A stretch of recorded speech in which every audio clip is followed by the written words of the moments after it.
नमस्कार. महाजनकोच्या assistant engineer आणि junior इंजिनिअरच्या पदासाठी तयारी करणाऱ्या सर्व स्पर्धकांचे स्वागत.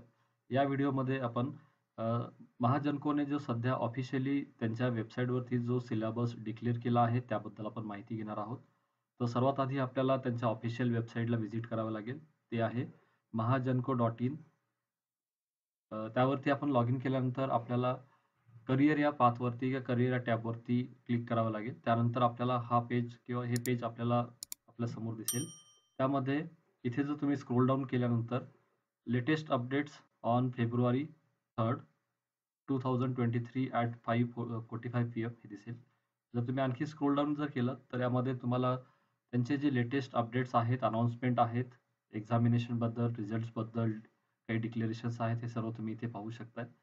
तर यामध्ये सर्वात जे फर्स्ट नंबरला जे असेल ते सध्याचं त्यांचं लेटेस्ट अपडेट आहे, जे की आपल्या महाजनकोच्या ए आणि जे एक्झामबद्दल आहे, जो की सिलेबस त्यांनी डिक्लेअर केलाय.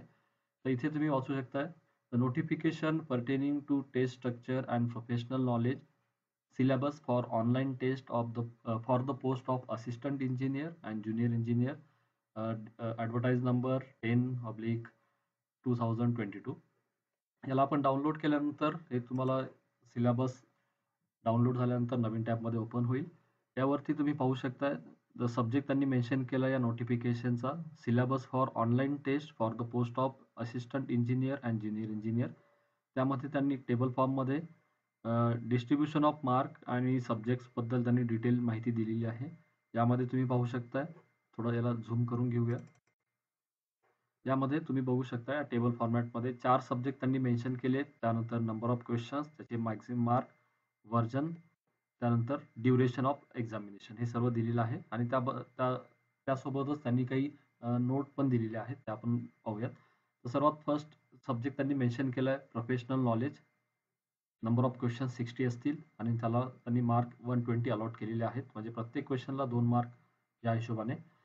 प्रोफेशनल नॉलेज म्हणजे या ठिकाणी आपण इलेक्ट्रिकल इंजिनिअरिंग, मेकॅनिकल आणि इन्स्ट्रुमेंटेशन इंजिनिअरिंगच्या सिलेबस त्यांचा पर्टिक्युलरली कोर ब्रँचचा असेल. त्यानंतर सेकंड सब्जेक्ट त्यांनी इंग्लिश लँग्वेज मेन्शन केलेला आहे, 20 क्वेश्चन 20 मार्क. त्यानंतर रिझनिंग मेन्शन केलेलं आहे, 20 क्वेश्चन 20 मार्क्स. त्यानंतर चौथा सब्जेक्ट आहे क्वांटिटिव्ह ॲप्टिट्यूड.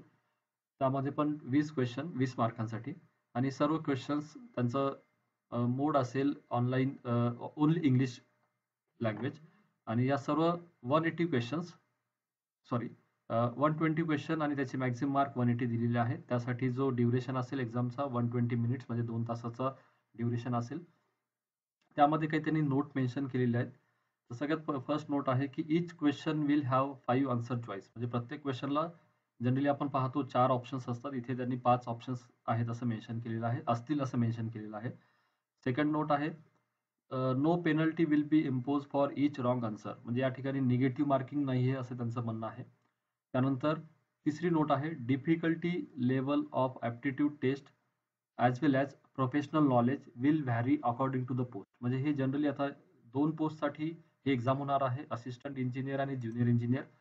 साहजिकच दोन्ही पोस्टसाठी जो काही डिफिकल्टी लेवल असेल ॲप्टिट्यूड टेस्टचा आणि प्रोफेशनल नॉलेजचा तो वेगळा असेल. साहजिकच ज्युनियर इंजिनिअरसाठी थोडे आणि असिस्टंट इंजिनिअरसाठी थोडे कॉम्प्लिकेटेड क्वेश्चन्स असतील. त्यानंतर त्या नोटीसमध्ये त्यांनी मेन्शन दोन लिंक दिलेल्या आहेत, professional knowledge syllabus in detail हे आपल्याला पाहण्यासाठी असिस्टंट इंजिनियर आणि ज्युनियर इंजिनियरचे. यावरती क्लिक केल्यानंतर आपल्याला तो प्रोफेशनल कोर ब्रांचचा सब्जेक्ट जे काही आपल्याला आहेत त्याबद्दल ती लिस्ट आपल्याला दिसेल. आणि त्यानंतर सगळ्यात शेवटी त्यांनी मेन्शन केलेलं आहे further notification regarding online exam will be posted shortly on the company website. म्हणजे आणखी त्यांनी फायनल एक्झामबद्दल डिक्लेरेशन नाही केलेलं, काही दिवसामध्येच ते नोटिफिकेशन येऊन जाईल. तसंच तुम्हाला व्हिडिओ थ्रू पण ते कम्युनिकेट होईलच. तर सर्वात आधी आपण पाहूयात असिस्टंट इंजिनिअरच्या पोस्टसाठी जो कोर ब्रँचचा सिलेबस आहे तो काय आहे. त्यावरती आपण क्लिक केल्यानंतर नवीन पेज ओपन होईल. त्यामध्ये 3 टेबल फॉर्ममध्ये तुम्हाला इथे दिसेल electrical engineering, electrical stream, mechanical आणि इन्स्ट्रुमेंटेशन. यासाठी त्यांनी सेपरेटली मेन्शन केलेलं आहे कंप्लीट सिलेबस. त्यामध्ये पहिला जो असेल तो इलेक्ट्रिकल इंजिनिअरिंगचा. त्यामध्ये electrical circuit and fields, electrical and electronics measurement, analogue and digital electronics, system and signal processing, electrical machines, power system, power electronics and drives, control systems, electrical and electronic measurement, electrical material, basic electronics engineering. जवळपास असे 11 सब्जेक्टचे नावं इथे mention केलेले आहेत.